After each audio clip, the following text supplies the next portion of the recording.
قبل اس کے کہ اپنا بیان شروع کروں یہ حدیث مسلسل بالاولیت سناتا ہوں۔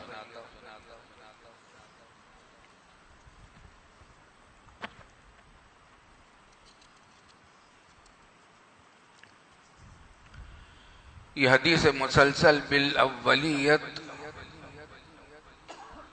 مجھے اللہ تعالیٰ کے فضل و کرم سے ملی ہے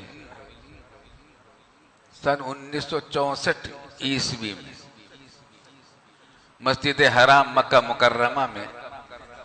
اس وقت کے بہت جلیل القدر محدث تھے محمد حسن مشات المکی المالکی رحمۃ اللہ علیہ، مسجد حرام میں درس حدیث دیتے تھے اور ان کا درس بہت معروف تھا، خاص طور سے مراکش، الجزائر، لیبیا اور آس پاس کے ان ممالک کے میں ان کے بہت زیادہ مریدین بھی تھے، فقہ مالکی کے پیروکار تھے، مقلد تھے۔ ان سے ہم نے مسجد حرام میں درخواست کی، پہلی ملاقات ہوئی، یہ سن 64 کی بات ہے۔ ہم نے اپنے والد صاحب رحمۃ اللہ علیہ کے ساتھ یہ حج کیا تھا، میرا پہلا حج تھا، نوجوانی کا زمانہ تھا۔ تو انہوں نے ہم نے درخواست کی کہ آپ ہمیں اپنے روایت حدیث کی اجازت دے دیجئے۔ ہمیں تو معلوم بھی نہیں تھا کہ کوئی حدیث مسلسل بالاولیت بھی ہوتی ہے، تو انہوں نے فرمایا کہ حدیث مسلسل بالاولیت میں تم کو سناتا ہوں۔ اس کی روایت کی حدیث کی اجازت بھی دی، پھر اپنا ثبت بھی عطا فرمایا۔ ثبت اس کتابچے کو کہتے ہیں جس میں محدث اپنی ساری سندیں ذکر کرتا ہے اور اپنی تمام روایات، تمام مرویات، تمام مقروءات، تمام مسموعات، تمام مجازات کی اجازت عامہ تامہ مطلقہ ہم کو عطا فرمائی۔ تو یہ حدیث مسلسل بالاولیت مجھے ان سے بھی ملی ہے، اور بعد میں شیخ محمد یاسین فادانی رحمۃ اللہ علیہ، یہ بھی مکہ مکرمہ کے مشہور محدث تھے، ان سے بھی ملی۔ اور اب سے چند سال پہلے جدے میں ایک بزرگ تھے جن کا انتقال ہو گیا، اور شیخ ناقبی،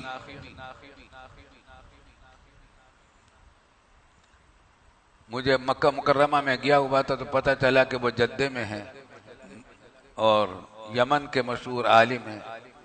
میں حاضر ہوا جدہ، سفر کر کے پہنچا مکہ معظمہ سے، اپنے کچھ دوست احباب کے ذریعے سے وقت لیا۔ ان کی اس وقت مجھے عمر بتائی گئی تھی 120 سال، ماشاءاللہ صحیح القوا تھے، اور انہوں نے بھی روایت حدیث کی اجازت دی اور اجازت مسلسل بالاولیت کی حدیث بھی اجازت دی۔ تو ان بزرگوں کے حوالے سے میں آپ کو حدیث مسلسل بالاولیت سناتا ہوں۔ ان تمام سندوں میں، ان تینوں بزرگوں میں سند عالی جو ہے شیخ محمد حسن مشات المکی المالکی رحمۃ اللہ علیہ کی ہے۔ ان کی سند سے یہ حدیث میں آپ کو سناؤں گا۔ حضرت سفیان بن عیینہ رحمۃ اللہ علیہ سے لے کر ہم تک یہ سند تسلسل کے ساتھ، اولیت کے ساتھ آئی ہے، لیکن اور سفیان بن عیینہ کے بعد یہ تسلسل ختم ہو گیا، اور وہ عمرو بن دینار سے روایت کرتے تھے، عن ابی قابوس مولا عبداللہ بن عمرو بن العاص عن عبداللہ بن عمرو رضی اللہ عنہما قال قال رسول اللہ صلی اللہ علیہ وسلم۔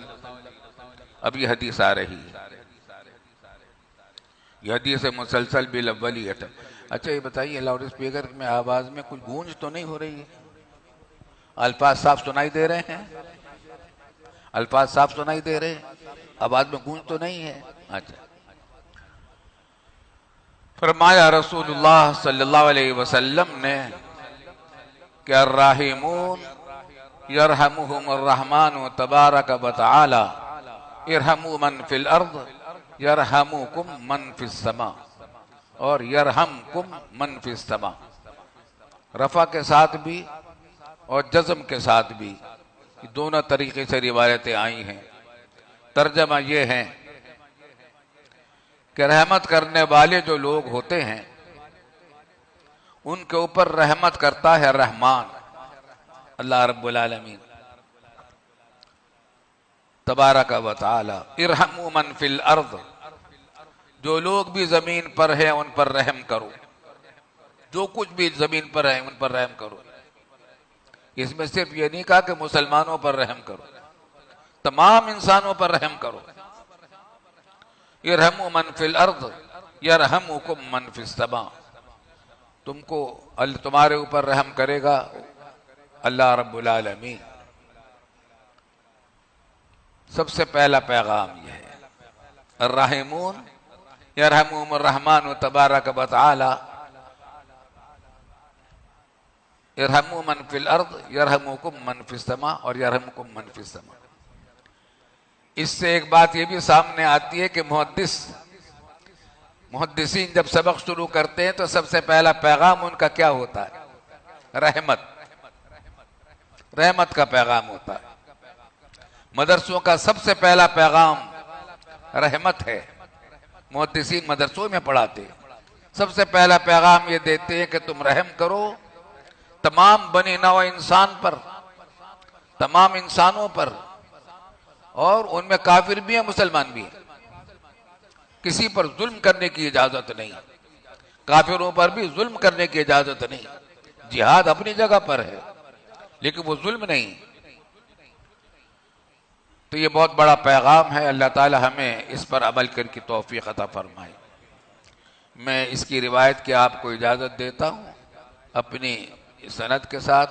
میری سند مسلسل چھپی ہوئی ہے الفضل الربانی فی اسانید محمد رفیع العثمانی میں۔ یہ پرانا نسخہ ہے، جدید نسخے میں زیادہ تفصیلات ہیں۔ وہ میں لایا تھا، رہ گئی ہے کہیں پر رہ گیا، میں پیش کر دوں گا انشاءاللہ۔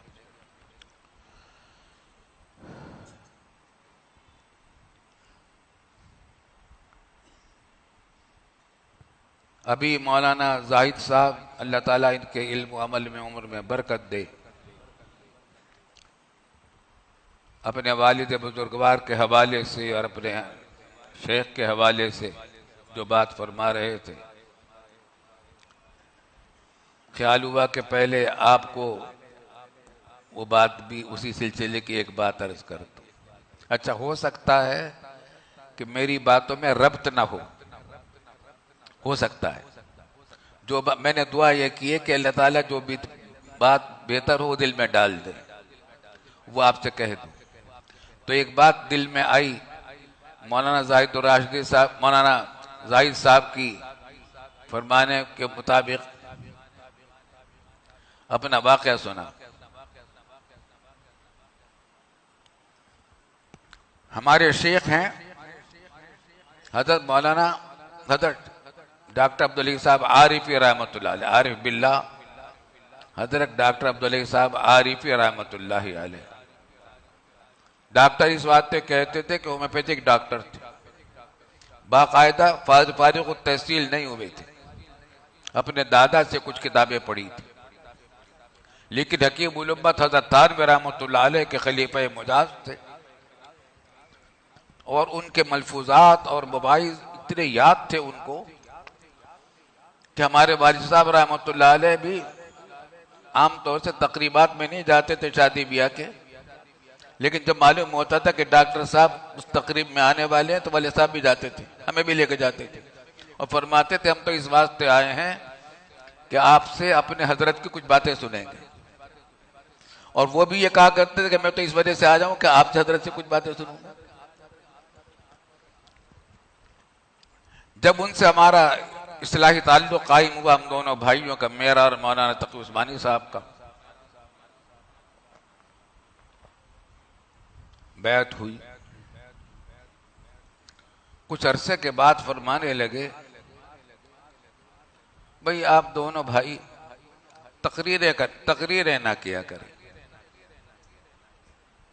اس زمانے میں ہماری تقریریں بہت ہوتی تھی، جلسے بہت ہوتے تھے، سیرت طیبہ کا جلسہ ہے، عاشورہ کا جلسہ ہے، اور محرم کا جلسہ، اور شب برات کے جلسے ہیں، اور فلاں ہیں فلاں ہیں۔ اخبارات میں اشتہارات بھی چھپتے تھے، تقریریں بھی، آئے دن اشتہار چھپتے تھے، فلاں بیان ہوگا، فلاں بیان ہوگا۔ فرمایا بھئی آپ تقریریں نہ کیا کریں، وجہ بھی کچھ نہیں بتائی، ہم نے کہا ٹھیک ہے۔ ہر پیر کو مجلس ہوتی تھی، اگلے پیر کو حاضر ہوئے، پھر فرمایا بھئی آپ، بڑا پیارا انداز تھا ان کا، بھئی آپ دونوں بھائی تقریریں نہ کیا کریں۔ ہم نے کہا ٹھیک ہے۔ اس کے بعد پھر یہ ہوا کہ لوگ اصرار کر کے لیے آتے تھے کہ حضرت فلاں جگہ جلسہ ہے، تقریر کریں، ہم سے کہتے تھے کہ بھئی ہم تو نہیں کر سکتے۔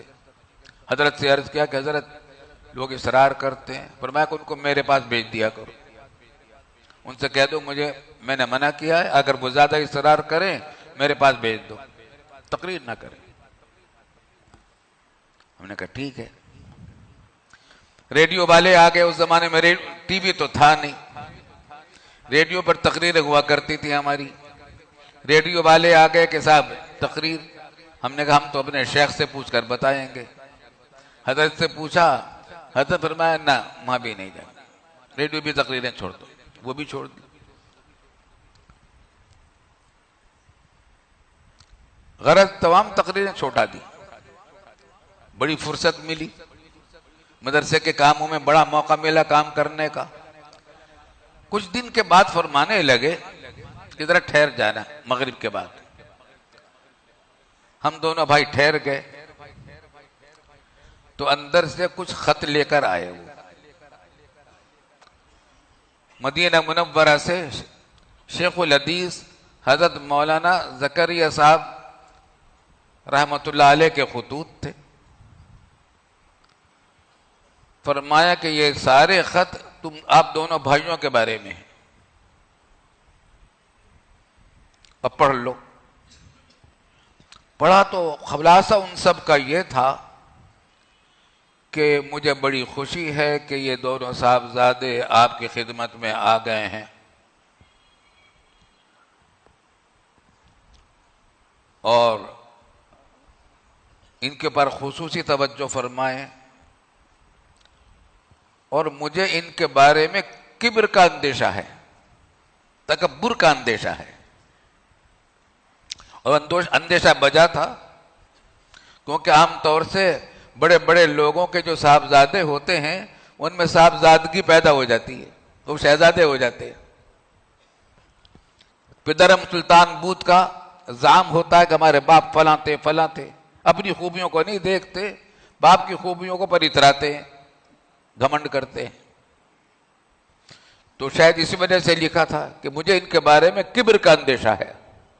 فرمایا ابھی آپ کو بلوغ نہیں ہوا، جب بلوغ ہوگا تو انشاءاللہ کسی کے روکے سے نہیں رکیں گے آپ حق بات کہنے سے، فی الحال آپ اس پر پابندی کریں۔ ہم نے کہا کہ والد صاحب رحمۃ اللہ علیہ دارالعلوم میں طلبہ سے خطاب فرمایا کرتے تھے، فرمایا کہ اس کی اجازت ہے۔ میں نے کہا کہ والد صاحب نے مجھے دارالعلوم کی جامع مسجد میں پہلے جمعہ کی نماز خود پڑھایا کرتے تھے اور بیان فرماتے تھے، آخر حیات میں مجھے مقرر کر دیا تھا، اور اسی طرح عیدین کی نماز پہلے خود پڑھایا کرتے تھے پھر مجھے مقرر کر دیا تھا، فرمایا اس کی بھی اجازت ہے، آپ کر لیا کریں، دارالعلوم کے احاطے سے باہر نہ تقریر کریں، دارالعلوم کے اندر کام کریں، ساری محنت، دارالعلوم بڑی امانت ہے آپ کے ذمہ، آپ کے والد نے چھوڑی ہے، آپ نے ساری توانائیاں آپ لگا کر دارالعلوم کو ٹھیک کریں، دارالعلوم کے تعلیم کو نظام کو ٹھیک کریں۔ اب وہ بات آ رہی ہے جو ابھی آپ مولانا زاہد صاحب فرما رہے تھے، 10 سال گزر گئے، الحمدللہ الحمدللہ 10 سال گزر گئے اسی پابندی پر، ہم دونوں بھائیوں نے پابندی کی، دارالعلوم سے باہر کوئی تقریر نہیں کی، کبھی کسی اجتماع میں نہیں گئے، کسی جلسے میں نہیں گئے۔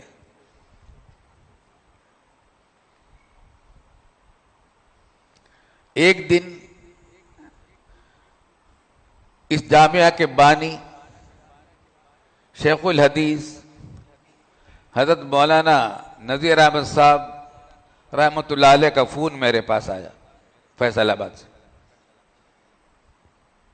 ان کا بھی اصلاحی تعلق تھا حضرت سے، میرا بھی اصلاحی تعلق تھا، اور ہم سب کو ایک ساتھ ہی انہوں نے خلافت بھی عطا فرمائی تھی، مجاز بھی ایک سال بنایا تھا، مگر پابندی چل رہی تھی۔ تو شیخ الحدیث حضرت مولانا نذیر احمد صاحب رحمۃ اللہ علیہ کا فون آیا میرے پاس اور فرمایا کہ بھائی جامعہ امدادیہ میں ہم جلسہ کر رہے ہیں، تو دل چاہتا ہے کہ آپ آ جائیں اور اس میں بیان کریں، آپ کا بیان ہو جائے۔ میں نے کہا آپ کو تو معلوم ہے کہ ہم پر پابندی ہے۔ فرمایا کہ آپ راضی ہو جائیں تو میں بات کر لوں گا حضرت سے۔ میں نے کہا میں راضی وازی کچھ نہیں ہوتا، میں نہیں کہتا کہ آپ حضرت سے بات کریں، لیکن کرنا چاہیں تو کر لیں، میں نہیں کہتا۔ فرمایا کہ ہاں میں بات کر لوں گا، مگر میں نے کہا آپ قیدی دے یا آپ اپنی طرف سے بات کر رہے ہیں، میں نہیں آپ سے کہتا کہ بات کریں۔ انہوں نے بات کر لی ہوگی، جب پیر کو حاضر ہوئے تو فرمانے لگے حضرت بھئی مولوی نذیر کا فون آیا تھا، مولوی نذیر احمد کا، بھئی اپنے آدمی ہیں ماشاءاللہ، اپنے آدمی ہیں، وہ آپ کو بلانا چاہتے ہیں۔ میں نے کہا میرے بات بھی بنا، بھئی چلے جاؤ ان کے ہاں، چلے جاؤ۔ مجھے تعجب ہوا کہ کیسی اجازت دے رہی، بھئی چلے جاؤ اپنے آدمی ہے۔ ابھی بہت دن تھے جانے میں، کئی دن پہلے کی تھی بات تھی۔ اس کے بعد پھر نصیحتیں کرنی شروع کی، سفر میں جاؤ گے تو یہ دعائیں پڑھنا ہے، فلاں کرنا، اور تقریر کے بارے میں جو خاص بات فرمائی وہ یہ فرمائی کہ دیکھو اب تم تقریر کرنے جا رہے ہو اور تقریروں کا سلسلہ اب چلے گا، دو باتوں کے میں تم سے کہتا ہوں، فرمائشی تقریریں کبھی نہ کرنا، فرمائشی تقریریں کبھی نہ کرنا کہ فلاں موضوع پر تقریر کر دیجئے، اور رسمی تقریریں کبھی نہ کرنا کہ صاحب ہم کسی مدرسے میں آئے ہیں، تعریفیں کر رہے ہیں، فلاں فلاں فلاں ہمیں بلایا، شکریہ بہت بہت۔ رسمی تقریریں کبھی نہ کرنا، فرمائشی تقریریں کبھی نہ کرنا۔ جہاں جاؤ یہ دیکھو کہ زخم کہاں ہے، جہاں زخم ہے وہاں مرہم لگاؤ، جہاں زخم ہے وہاں مرہم لگاؤ۔ اس دن سے تقریر کا آغاز ہوا۔ یہاں آ کر میں نے تقریر کی، میں نے حضرت مولانا نذیر احمد صاحب سے عرض کیا کہ میں اس سے پہلے بھی بھگت چکا ہوں، پنجاب میں اپنی تقریریں میں نے کی ہیں، بھگت چکا ہوں۔ یہاں ہم جیسے لوگوں کی تقریر سننے کے لیے کوئی تیار نہیں ہوتا، یہاں تو تقریریں چاہیے مکے دکھانے والوں کی، مکے دکھائیں، نعرے لگوائیں اور گا گا کر شعر سنائیں۔ تو ہم جیسے لوگوں کی، سیدھے سادھے لوگوں کی تقریر سنتے نہیں۔ ایک دو مرتبہ کوشش کر چکے تھے، کبھی پچھتائے تھے آخر تک کیوں آئے تھے یہاں تقریر کرنے، کوئی سو رہا تھا، کوئی اونگ رہا تھا۔ تو میں نے حضرت شیخ الحدیث صاحب رحمۃ اللہ علیہ سے ذکر کی کہ بھئی ہم تو پنجاب میں آپ تقریر کروا رہے ہیں، ہماری تقریر کون سنے گا؟ کہنے لگا آپ دیکھیے، ہم نے یہاں لوگوں کا ذہن بنایا ہے، یہ کمال ہے ان کا۔ فرمایا کہ ہم نے یہاں لوگوں کا ذہن بنایا ہے، آپ دیکھیں گے اس اجتماع کو دیکھ کر خوش ہو جائیں گے۔ اور پھر واقعتاً یہی ہوا۔ جمعہ کی نماز سے پہلے تقریر نہیں تھی۔ عام طور سے جمعہ سے پہلے اس باتیں رکھی جاتی ہے کہ لوگ مجبور ہیں جمعہ کی نماز پڑھ کے تو جانا ہے ہی، جمعہ کی نماز سے پہلے تو جا نہیں سکتے، تقریر سننی پڑے گی۔ انہوں نے تقریر رکھی نماز جمعہ کے بعد، اور اتنا بھرپور اجتماع ہوا کہ پورا مجمع اسی طرح بھرا ہوا تھا، اور میری تقریر شاید 1-1.5 گھنٹہ ہوئی ہوگی۔ شاذ و نادر ہی کوئی اٹھ کر گیا ہوگا۔ مجھے حیرت ہوئی کہ انہوں نے کیسے دہن سازی کی ہے اس عرصے کے اندر، یہاں یہ انقلاب آیا ہے یہاں پر۔ اس کے بعد پھر الحمدللہ یہاں بار بار آنے کا سلسلہ جاری رہا ہے، اور تقریباً جب تک وہ حیات رہے ان کی زندگی میں بھی ہر سال آتا رہا ہوں۔ اس کے بعد بھی اپنے صاحبزادگان کی دعوت پر میں آتا ہوں تو اپنے لیے بڑی سعادت سمجھتا ہوں۔ مگر اس واقعے میں بھی بڑی عبرتیں ہیں، بڑی عبرتیں ہیں۔ شہرت کا شوق خطرناک ہے، حدیث میں آتا ہے کہ کفا بالمری من الشر ان یشار الیہ بالاصابع، آدمی کو شر میں مبتلا ہونے کے لیے اتنا کافی ہے کہ لوگ انگلیوں سے اشارہ کیا کرے کہ فلاں مولانا صاحب جا رہے ہیں. اس سے بڑا ہی پیدا ہوگی، تکبر پیدا ہوگا، شہرت کا شوق ہوگا. تو اس سے بچنا چاہیے. اللہ تعالی ہمیں اس کی حفاظت فرمائے. دوسری بات جو میں یہاں کہنا چاہتا ہوں وہ یہ ہے کہ آج کل مدرسوں کے اوپر ہماری حکومت کی بڑی عنایات ہے. ان کو ساری دہشت گردی مدرسوں میں نظر آتی ہے. جہاں سے دہشت گرد تیار ہوتے ہیں ان پر ہاتھ نہیں ڈالتے، جہاں کوئی دہشت گرد نہیں ہوتا ان کے اوپر طرح طرح کی بندشیں ہیں. مدرسوں کے اندر تو تعلیم یہ ہے الراحمون یرحمہم الرحمن تبارک و تعالی ارحموا من فی الارض یرحمکم من فی السماء.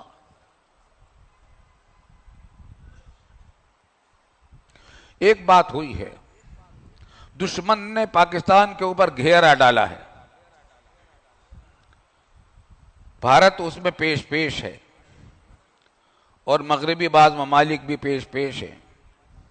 ان کو پاکستان ایک نظر نہیں بھاتا.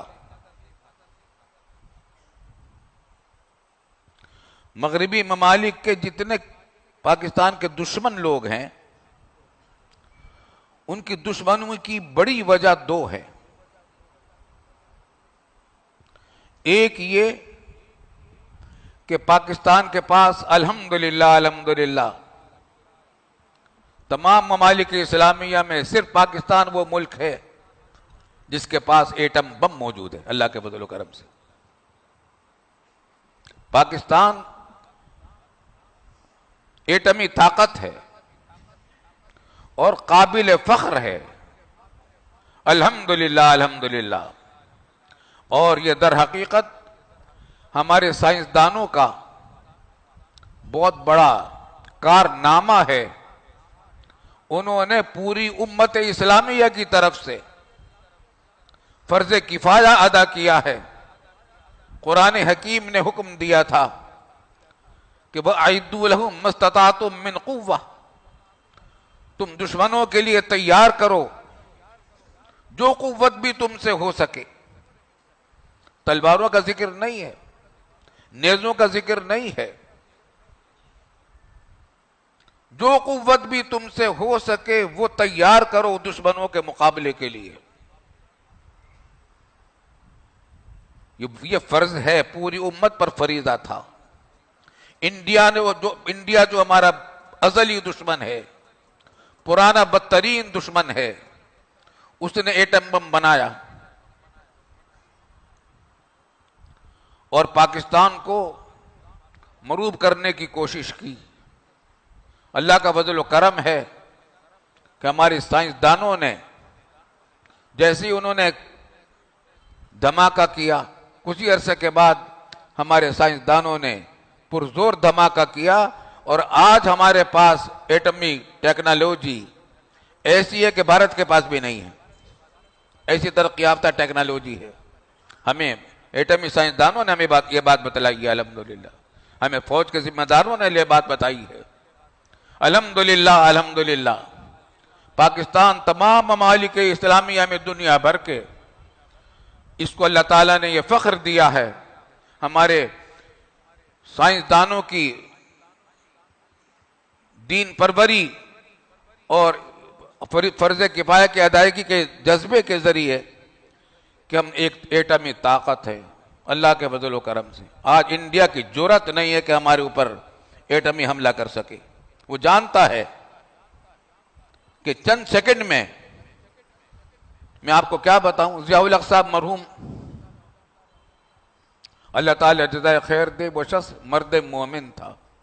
آج بہت سے لوگ ان کو سیاسی وجہ سے برا تو کہتے ہیں، لیکن وہ شخص مرد مومن تھا. اس کو ہم نے بہت قریب سے دیکھا اور وہ تمام دینی کاموں میں بہت پیش تھا. اللہ تعالیٰ اس کو جزائے خیر عطا فرمائے. خبریں آ رہی تھیں کہ انڈیا حملہ کرنے والا ہے پاکستان پر. تو اسی زمانے میں میچ ہوا جے پور میں. ہندوستان کی ایک ریاست ہے جے پور. اس میچ دیکھنے پاکستان اور انڈیا کا میچ تھا. دیکھنے کے لیے خود پہنچ. انڈیا نے دعوت نہیں دی تھی, خود دعوت کے بغیر وہاں پہنچ گئے.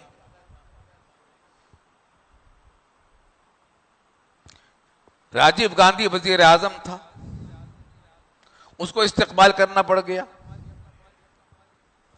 اس کا جو سیکرٹری تھا, پروٹوکول کا ذمہ دار بھی وہی تھا, اس کا مضمون میں نے پڑھا ہے, اس کی تصویر بھی ہم نے دیکھی.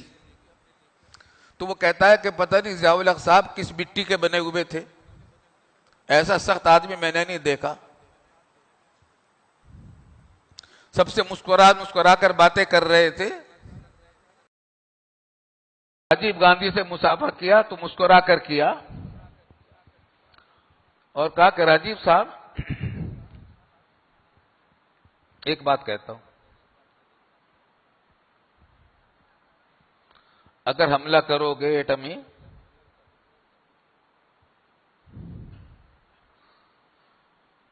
تو اگر ایٹمی جنگ ہوئی تو پاکستان کا وجود بھی ختم ہو جائے گا, بھارت کا وجود بھی ختم ہو جائے گا چند منٹ میں, کیونکہ یہ جنگ ایسی ہوگی. یہ پہلی مرتبہ ضیاء الحق صاحب نے ظاہر کیا کہ ہمارے پاس پوری طاقت موجود ہے. اگر ایٹمی جنگ ہوئی تو چند منٹوں میں بھارت کو ختم کر ڈالوں گا, تم پاکستان کو ختم کر ڈالو گے. ہمارا نام پوری دنیا میں چنگیز خان کی طرح لکھا جائے گا. لیکن ایک بات کہتا ہوں, پاکستان ختم ہو گیا تو مسلمان پھر بھی دنیا میں زندہ رہیں گے. انڈیا ختم ہو گیا تو ہندو ہی ختم ہو جائیں گے. یہ ان کو وارننگ دے کر آئے. الحمدللہ الحمدللہ آج تک انڈیا کو چھیڑ چھاڑ تو وہ کرتا رہتا ہے, ہمت نہیں پڑتی حملہ کرنے کی, کیونکہ ہمارے پاس ایٹمی طاقت ہے. اور اللہ تعالیٰ کا بڑا فضل و کرم ایک بات کا یہ ہے کہ ہماری فوج مجموعی طور پر مسلمان ہے. اللہ تعالیٰ کا فضل و کرم ہے. ہمارے اپنی فوج کے لوگوں سے ہمارے تعلقات ہیں, محبتی تعلقات ہیں, دوستانہ تعلقات ہیں, رشتہ داریوں کے تعلقات ہیں.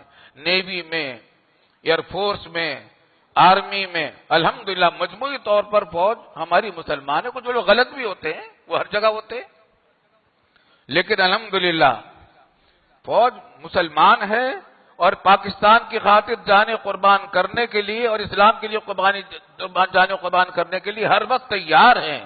اور اس کی بڑی سعادت سمجھتے ہیں کہ اللہ کے راستے میں ہمیں شہادت ملے. الحمدللہ نیوی کے حضرات سے بھی ہمارے خطابات ہوتے رہتے ہیں, جاتے رہتے ہیں.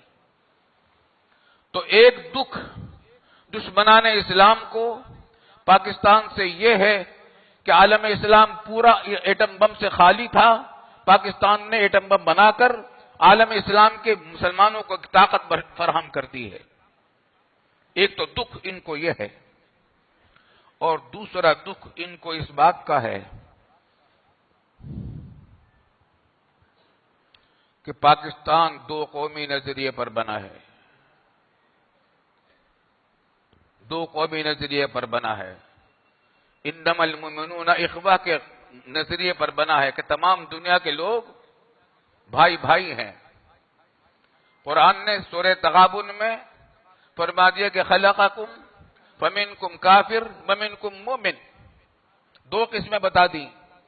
پوری دنیا میں دو ملتیں ہیں, ایک ملت اسلام ہے, ایک ملت کفر ہے. کچھ مومن ہے, کچھ کافر ہے. پاکستان اس نظریے پر بنا ہے. جب تحریک پاکستان چل رہی تھی تو کیا ہو رہا تھا؟ کانگریس نے مسلمانوں کو دھوکہ دینے کے لیے, گاندھی نے اور نہرو نے دھوکہ دینے کے لیے یہ نعرہ چلتا کیا کہ ہندو مسلم بھائی بھائی.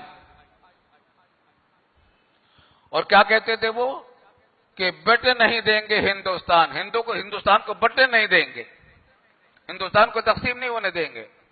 پورا ملک ایک قوم ہے، ایک ملک ہے ہندوستان، اور یہاں کے سب رہنے والے ایک قوم ہیں، کسی بھی مذہب و ملت کے لوگ ہوں، سب ایک قوم ہیں. لیکن حکیم الامت حضرت تھانوی رحمۃ اللہ علیہ نے سب سے پہلے، اور اس کے کچھ ہی بعد علامہ اقبال مرحوم نے یہ بات کہی کہ مسلمان اور کافر ایک قوم نہیں ہو سکتے، ایک بھائی بھائی نہیں ہو سکتے. وہ نعرے لگاتے تھے ہندو مسلم بھائی بھائی، ہمیں بزرگوں نے نعرے دیے کہ مسلم مسلم بھائی بھائی. یہ تحریک چلی ہندوستان میں، اور اسی نظریے پر پاکستان بنا.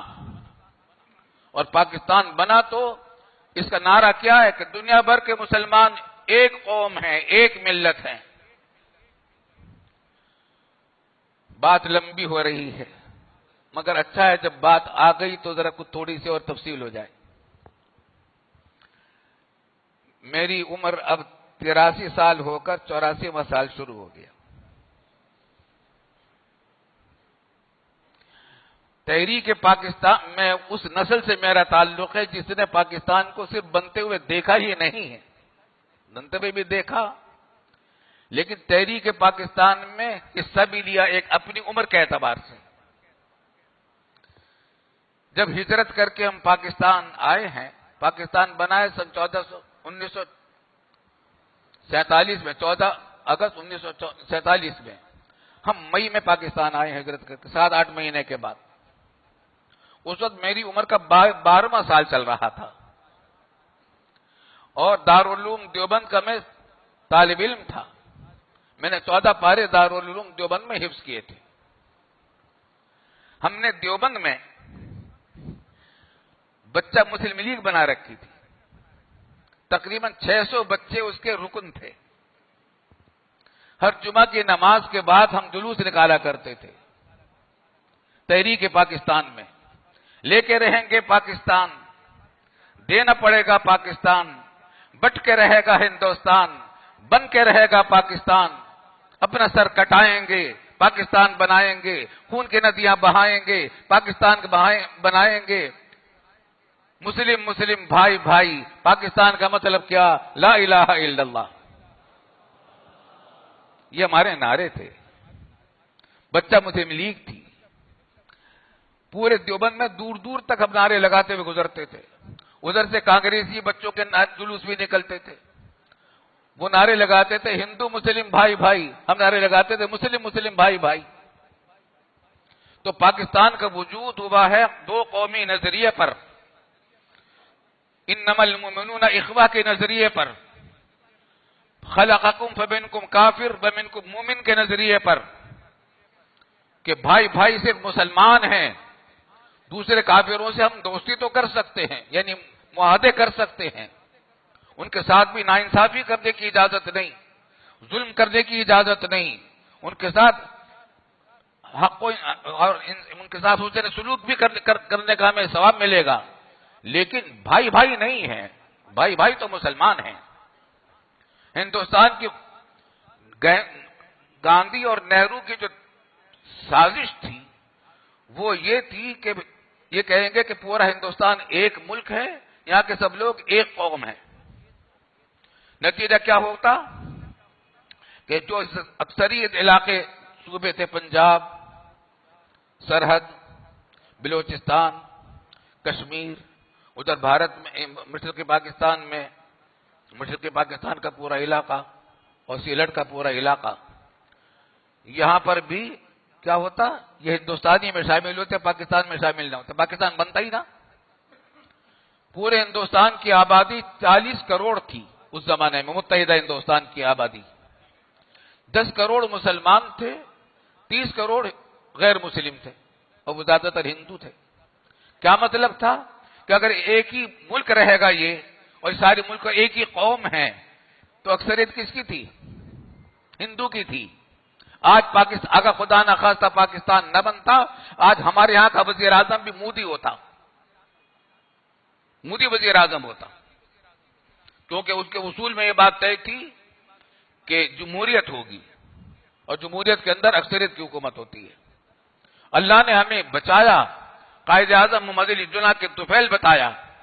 ادھر گاندھی اور نہرو تھے، ادھر الحمدللہ قائد اعظم لیاقت علی خان مرحوم، اور سب سے بڑی بات یہ کہ حکیم الامت حضرت مولانا اشرف علی صاحب تھانوی، علامہ اقبال مرحوم اور قائد اعظم لیاقت علی خان مرحوم، خواجہ ناظم الدین، ان حضرات نے تحریک پاکستان چلائی اور اللہ نے پاکستان بنا دیا. پاکستان بنانے میں ہمارے بزرگوں کا بہت بڑا حصہ ہے. عجیب بات ہے، بات لمبی چل رہی ہے، پتہ نہیں بے موقع تو نہیں ہوگی بھائی. بتائیں بھائی، آپ کچھ ہو جائے تفصیل. اچھا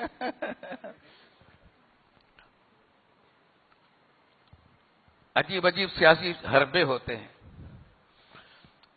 جب پاکستان کی مخالفت ہو رہی تھی تو جو پاکستان کے مخالف تھے وہ کہتے تھے تمام ہندوستان کے لوگ ایک قوم ہیں.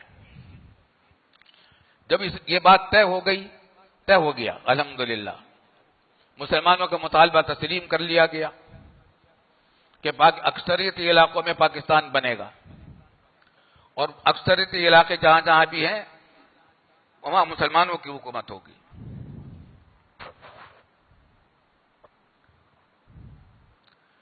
تو اس وقت اب نام لینا پڑے گا، اب کیا کریں.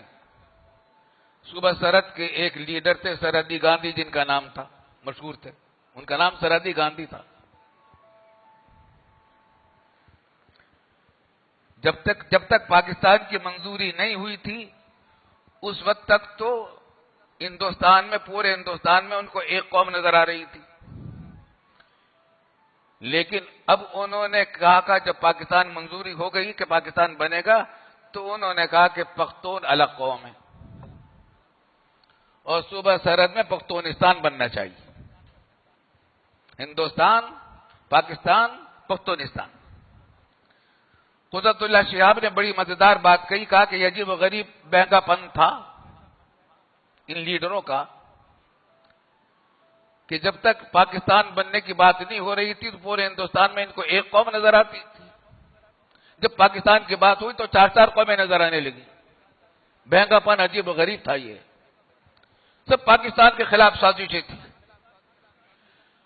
علامہ اقبال، ہمارے قائد اعظم محمد علی جناح نے شیخ الاسلام علامہ شبیر احمد صاحب عثمانی رحمۃ اللہ علیہ سے بات کی اور عرض کی کہ یہ محاذ آپ کو سر کرنا ہے، صوبہ سرحد کا، ادھر سلہٹ کا. یہ علماء ہی حل کر سکتے ہیں، ہمارے بس کا کام نہیں ہے. آپ صوبہ سرحد میں کے لوگوں کو بتائیں کہ پاکستان کی کیا خوبیاں ہیں، کیوں ضرورت ہے اور پختونستان کیوں صحیح نہیں ہے. ادھر سلہٹ میں بھی ریفرنڈم ہونے والا تھا، طے یہ ہوا کہ ریفرنڈم ہوگا. صوبہ سرحد میں بھی ریفرنڈم ہوگا، سلہٹ میں بھی ریفرنڈم ہوگا.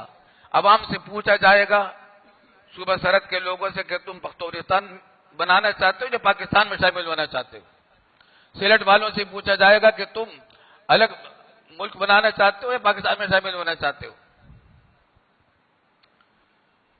تو اس محاذ کو ہمارے بزرگوں نے سنبھالا.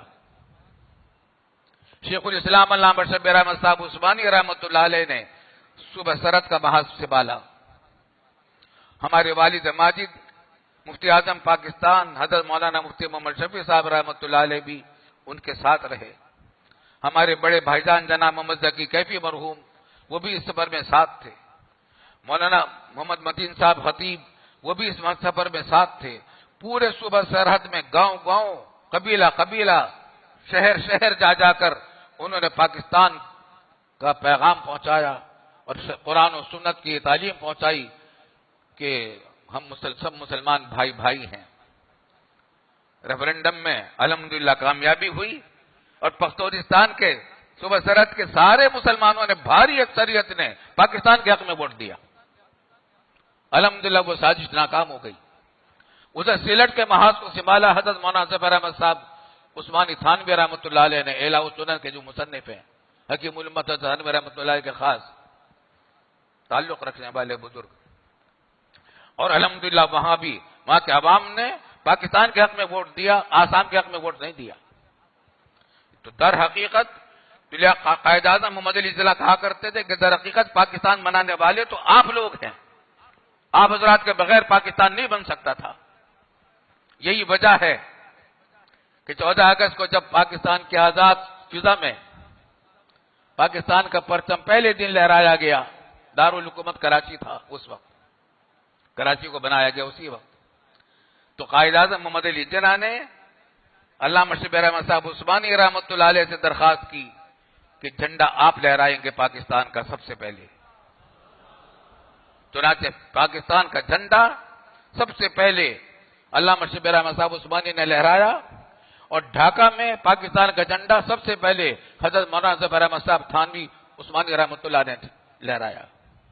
یہ جھنڈا معمولی جھنڈا نہیں ہے، یہ جھنڈا لا الہ الا اللہ محمد رسول اللہ کا جھنڈا ہے. کیونکہ یہ جھنڈا کس بات کا ہے؟ پاکستان کا مطلب کیا؟ لا الہ الا اللہ. اس جھنڈے کی ہمارے دلوں میں عزت ہے، یہ ہمارے ایمان کا حصہ ہے. الحمدللہ الحمدللہ، جب تک یہ جھنڈا ہے ہماری عزت ہے، کیونکہ ہم نے یہ کہا تھا کہ پاکستان کا مطلب کیا؟ لا الہ الا اللہ.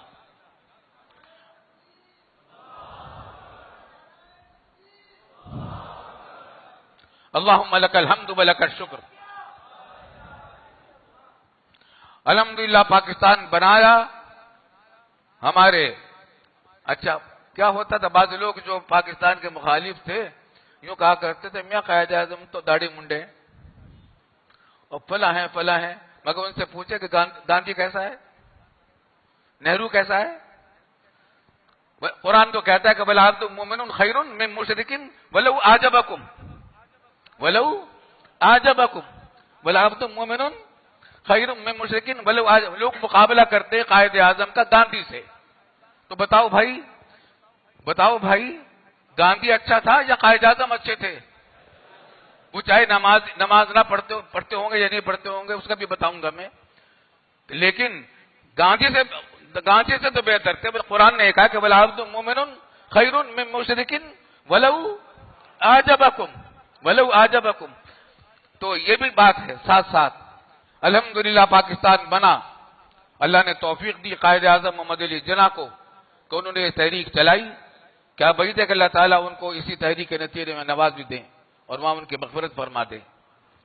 بہرحال یہ پاکستان دو قومی نظریے کی بنیاد پر بنا. تو دوسری بات جو دشمنان اسلام کو کھلتی ہے اور ہضم نہیں ہو کر دیتی، وہ پاکستان کی یہ اسلامی قومیت کا نظریہ ہے. کیونکہ اس نظریے کا کیا حاصل ہے کہ افریقہ میں اگر کوئی تحریک چلتی ہے مسلمانوں کی، ہماری تحریک ہے. ہندوستان میں مسلمانوں پر کوئی ظلم ہوتا ہے تو وہ ہم پر ظلم ہو رہا ہے.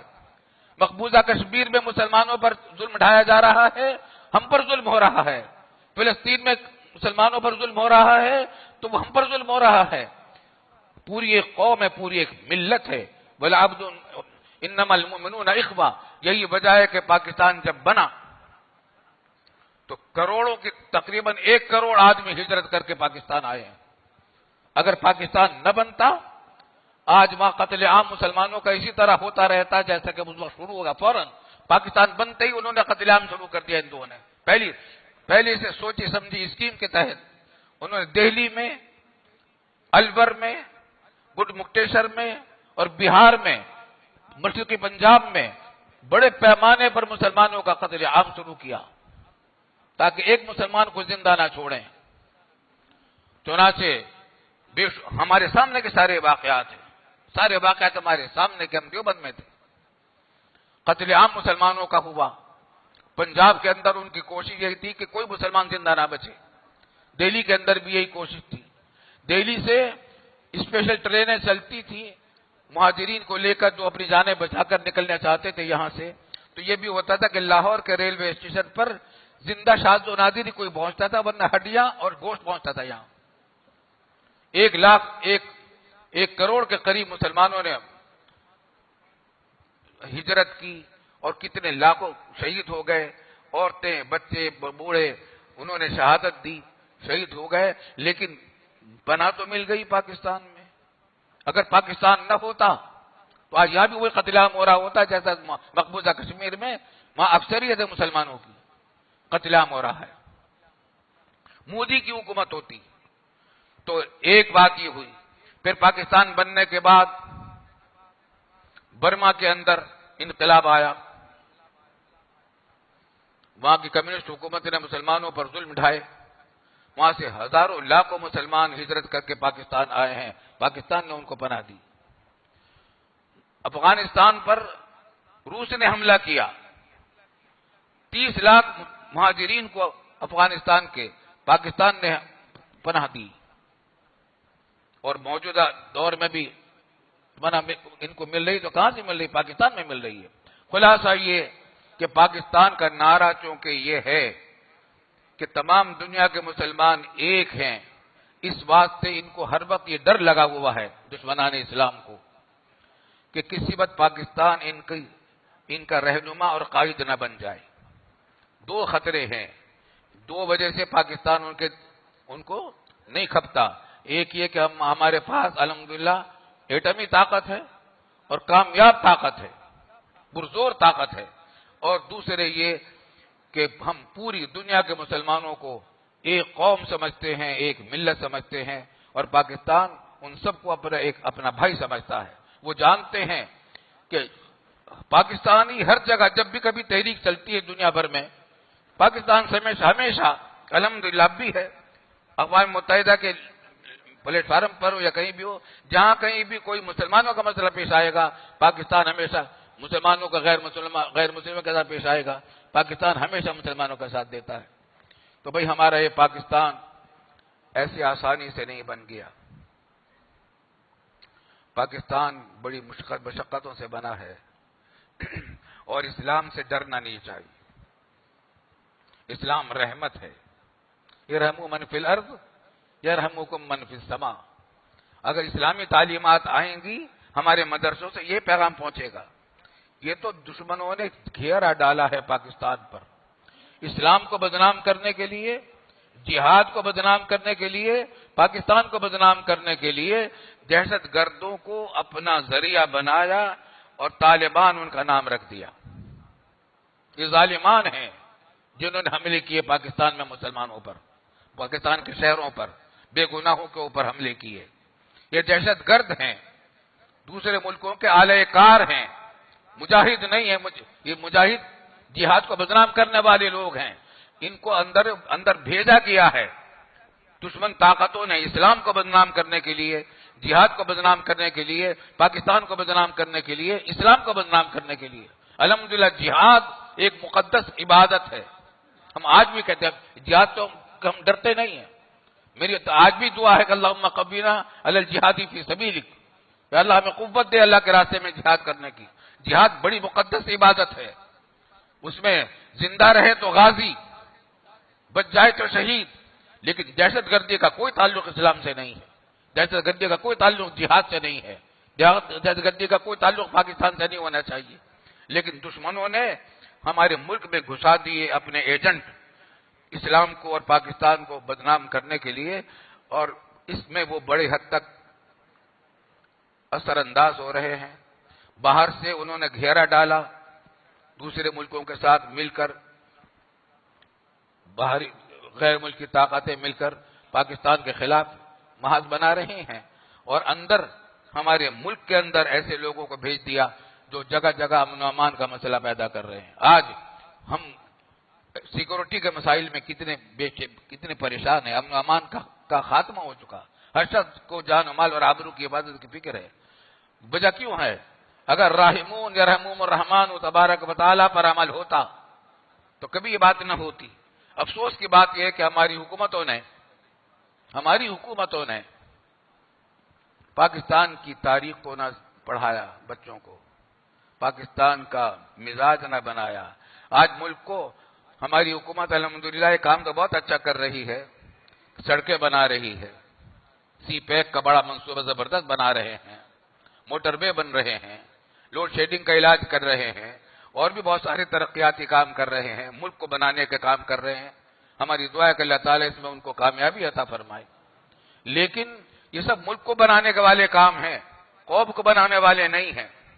قومی زبان کو بالکل بائیکاٹ کر رکھا ہے، قومی زبان کہیں نظر نہیں آتی، قومی لباس کو بیکار بالکل چھوڑ رکھا ہے، انگریزی لباس ہے، انگریزی زبان ہے، کلچر انگریزی ہے، حالانکہ قوم جو بنتی ہے قومی شعور سے بنتی ہے، ان کی اپنی قومی زبان کی عزت ہوتی ہے، اپنے کلچر کی عزت ہوتی ہے، اپنے لباس کی عزت ہوتی ہے، اپنے مذہب کی، اپنے تعلیم کی۔ اگر ہمارے اسکولوں میں تعلیم وہ دی جاتی جو ایک مسلمان ملک کے شایان شان تھی، تو آج یہ قتل و غارت گری، یہ دہشت گردی اور یہ کیفیت نہ ہوتی کہ بدامنی کا دور دورہ پورے ملک میں پھیلا ہوا ہے۔ یہاں تو مدرسوں میں تو پیغام یہ ملتا کہ الراحمون یرحمہم الرحمن تبارک و تعالی۔ دیر بہت ہو گئی، اسی پر بات کو ختم کرتے ہیں۔ اللہ تعالی ہم نے جو باتیں کی ہیں اخلاص سے کی ہیں۔ ایک بات میں عرض کرتا ہوں، یہ اخلاص سے کی ہیں۔ ہو سکتا ہے کوئی بات غیر ضروری منہ سے نکل گئی ہو، نامناسب کوئی بات منہ سے نکل گئی ہو، اللہ تعالیٰ اس کو معاف کرے اور ہمیں صحیح باتوں پر عمل کی توفیق عطا